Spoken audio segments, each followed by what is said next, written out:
Today's video is brought to you by Squarespace. Yo everyone, what is going on? Welcome back to my channel. Welcome to another video. And in today's video, I'm going to be giving you a 3-step guide on how to lose fat or get leaner or get shredded, whatever you want to call it, as easily as possible, because for most people fat loss is really difficult. But a huge reason for this is because people's approach in terms of training, in terms of cardio, in terms of nutrition, in terms of the expectations that they set, they're just all wrong. So that is what I want to do today. I want to put the record straight. I want to give you a blueprint for each, and as a result, your chances of success with this goal are going to be much higher. And as always, I have a couple of new recipes to show you today. They are banging as always.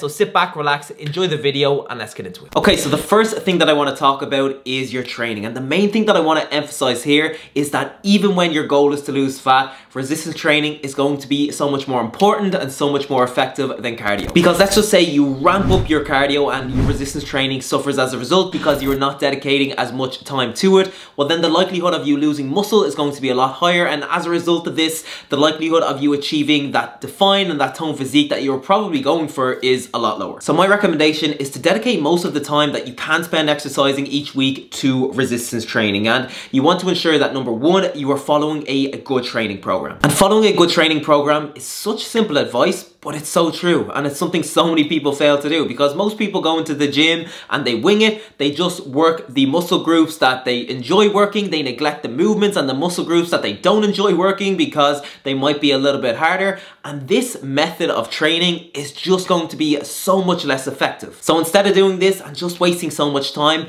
make sure you design yourself an effective training program with set days and set exercises and set targets to reach. Or if you're not confident in your own skills, then hire a coach, or at the very least, buy a one-off training program from a reputable coach in the industry. And number two, with whatever program you decide to follow, make sure you are tracking your lifts and progressively overloading over time. And yes, it is perfectly possible to gain strength whilst you are in a deficit. So make sure you are aiming to increase the reps and increase the weight on the exercises that you are doing as the weeks and as the months go on. And then when it comes to cardio, there are a number of different ways to approach this, and a lot of it comes down to what your day-to-day life is like. So for example, if you have a very demanding job like manual labor, then you probably don't even have to do that much cardio, if any at all, because between resistance training, between focusing on your nutrition, and between your natural day-to-day activity, that is just more than enough to see really good results. However, if you live quite a sedentary lifestyle, then making the effort to increase your weekly activity levels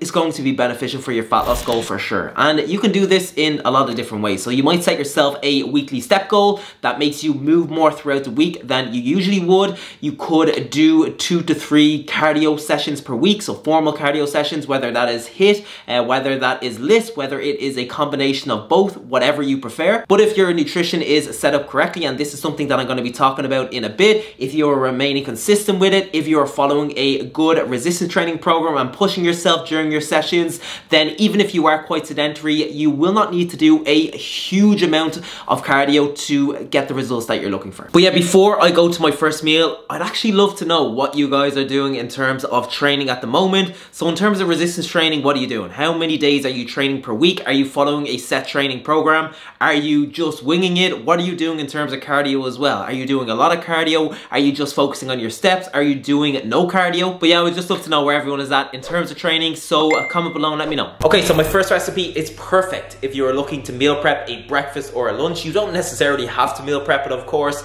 but it is just good for doing so because it keeps really well in the fridge for at least 3 to 4 days. In terms of the ingredients as well, you'll see what I mean by this, but they are quite flexible. So depending on what you have in your fridge, you could sub one thing in for another, etc. And then on top of that, in terms of calories and macros, it is insane, and volume too. So you get a big portion for quite a few calories. Okay, so I'm going to be making 2 portions of this today, and I'm going to start by cracking 4 eggs into a bowl. That is going to be followed by 200 ml of egg white that I get from Bulk. This is definitely my favorite Bulk product. They are so handy. And then I am just going to give this a good mix together. And while I'm doing so, know if you are thinking of picking anything up from bulk, whether it's whey protein, whether it's creatine, whether it's egg whites, whether it's 0-cal maple syrup. These are all staples in my supplement stack. You can do so by following the bulk link in the description of this video. Okay, so I've put my egg mix to one side, and now I am going to start adding some ingredients to this baking tray. So I'm gonna start with 140 grams of potatoes that I've already cooked. And as you can see, I have chopped my potatoes up into little pieces. Oh, and you can obviously cook your potatoes whatever way you like, but for efficiency, I have went with these potatoes that you can just pop in the microwave for 7 minutes and they are good to go. Next in goes 100 grams of cooked broccoli. I've just heated some frozen broccoli up in the microwave, but again, feel free to cook your broccoli whatever way you like. It's your broccoli, it's your life. And let's keep it going with 100 grams of cherry tomatoes that I have chopped in half, 60 grams of ham that I have chopped up into little pieces. Let's go in with 20 grams of 50% less fat cheese, 40 grams of roughly chopped spinach. Let's pour our egg mix in on top and hope I left myself enough room. Okay, I just about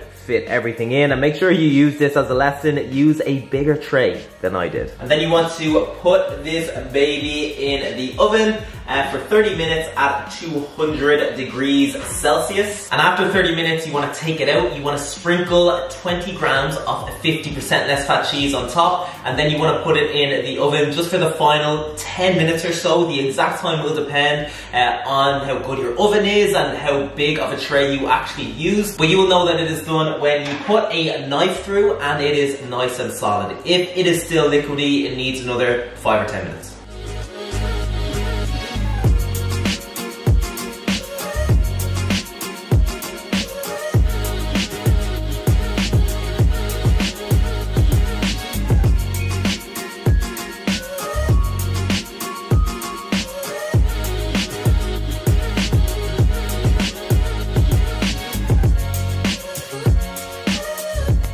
Okay, so before we crack on, I would like to give Squarespace a big shout out for sponsoring this video. And for those of you who have been living under a rock, Squarespace is a place that you can create and build your own website.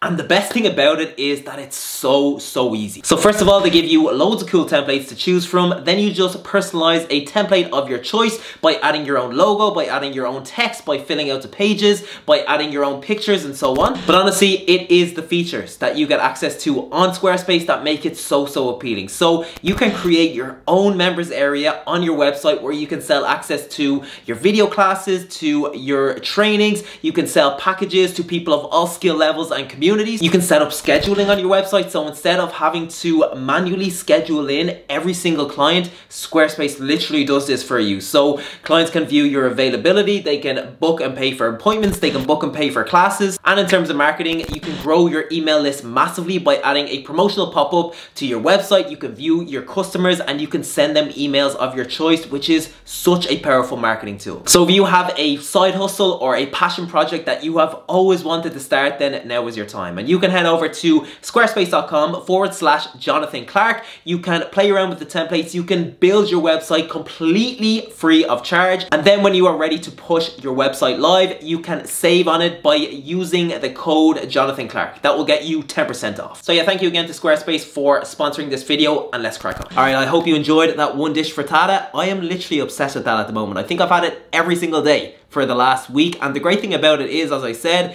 is that you don't need those exact ingredients. So if you don't have cherry tomatoes, or you don't like cherry tomatoes, or you don't like broccoli, just have something else instead. But the second thing that I want to touch on when it comes to losing fat is the calorie and the protein goal that you set yourself, because it's important to find that balance between what's sustainable and also what is going to get you results at a decent rate. So in terms of calories, I recommend a deficit of around 15 to 25% below your maintenance, maybe more towards the 15% mark if you're leaner, and more towards the 20 to 25% mark if you are carrying a good bit of weight. So for example, if your calorie maintenance is 2,500 calories per day, then 15 to 25% of 2,500 is 375 to 625 calories. So that means you would be eating 375 to 625 calories below 2,500. And in terms of protein, I think this is something that people get quite confused about because the info that is out there is quite basic, because you know the amount of protein that you should be consuming will just depend on what is sustainable for you, what your body weight is, and what your body composition is. So you know the muscle and the fat that you have at whatever weight you are. So if you're a pretty normal weight, then I recommend a protein intake of at least 1.6 grams per kg of your body weight per day,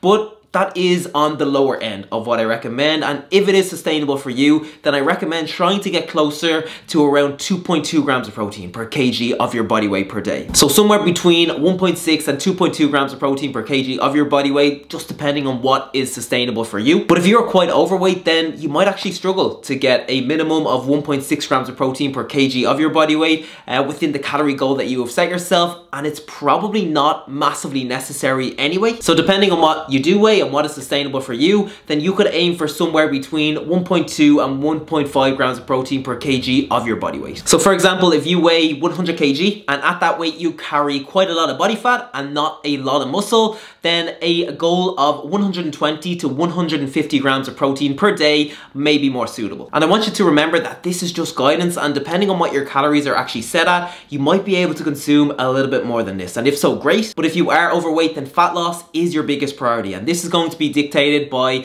your calorie goal and how consistent you can remain with your nutrition in general. So do not set yourself a protein goal that you just cannot stick to, because all this is going to do is stress you out and decrease your chances of actually sticking to something long term. And speaking of setting up your nutrition in a way that makes it easier to stick to long term, the next thing that I want to talk about is how you set up your calorie deficit. And if you are somebody who is happy to remain quite strict with their diet during the week but prefers a little bit more flexibility on the weekends, then calorie cycling is going to be great for you. And calorie cycling is basically the concept that explains how you can have some higher calorie days during the week, you can have some lower calorie days during the week, all whilst being in a calorie deficit and all whilst losing fat in the process. So let's just say your calorie maintenance is 2,500 calories per day and you want to lose some fat, so you set yourself a calorie goal of 2,000 calories per day. But instead of consuming 2,000 calories every single day from Monday to Sunday, something you could do is shave 150 calories off this goal from Monday to Friday. So from Monday to Friday, you're consuming 1,850 calories, and then all of a sudden you have an extra 750 calories to play around with on the weekend. So if you're heading out on Saturday, you could add 400 calories onto Saturday's intake, and instead of consuming 2,000 calories,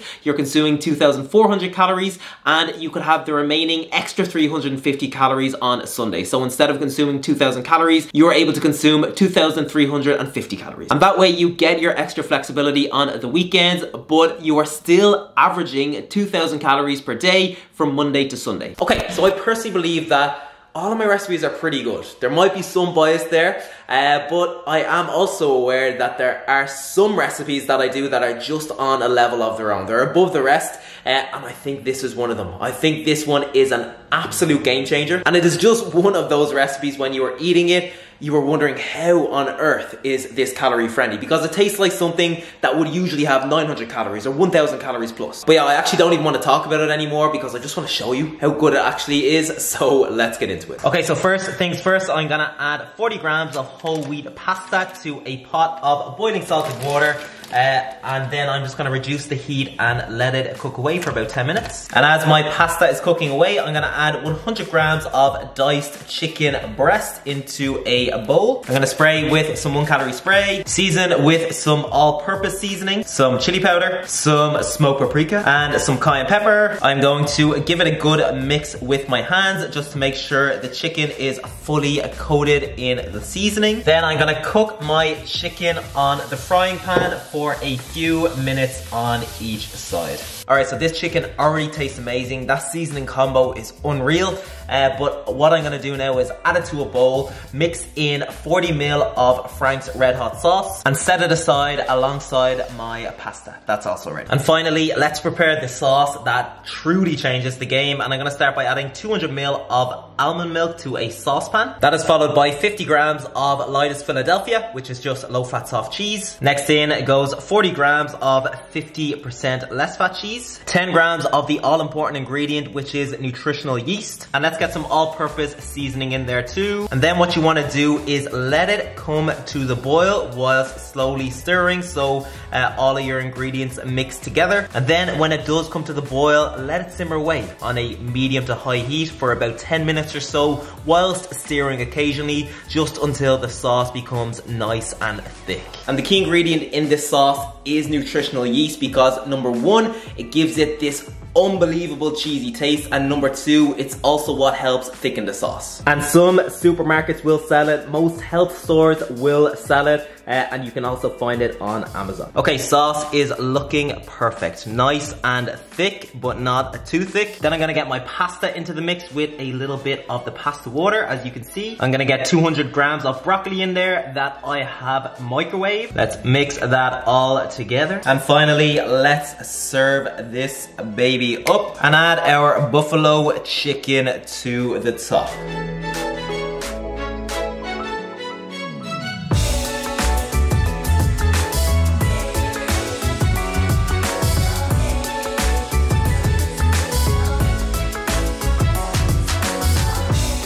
Okay, what are we saying? Buffalo chicken, mac and cheese. Get your hands on some nutritional yeast and give it a go. You will not regret it. But my final tip is based around the weight loss target that you set yourself and how long you actually give yourself to achieve your goal. And it's really, really important to keep in mind that there are gonna be some weeks where you're not gonna make any progress in terms of weight loss. So your personal life might get in the way, your social life might get in the way, your work life might get in the way, and for one reason or another, it's just going to be extremely difficult to stick to your calorie deficit. These weeks happen to everyone. And with that in mind, setting yourself a goal to lose around 2 to 3% of your body weight per month is what I recommend. So for example, if you weigh 80 kg, then that is a loss of about 1.6 to 2.4 kg per month. And realistically, that might look like losing 0.6 kg one week. It might look like losing 0.7 kg the next week. It might look like losing 0.9 kg the next week. And on the 4th week, losing little to no weight because something comes up. So keep this target in mind. And if you are losing somewhere between 2 and 3% of your body weight per month, then you should be really happy with that. All right, everyone, I'm gonna wrap the video up there. I hope you enjoyed it. And if you did, make sure you either comment below and let me know, or give the video a big thumbs up. If you can do 2, that would be unbelievable, but I will settle for 1. But yeah, thank you so much for watching. I hope you are all keeping well, and I will see you in the next video.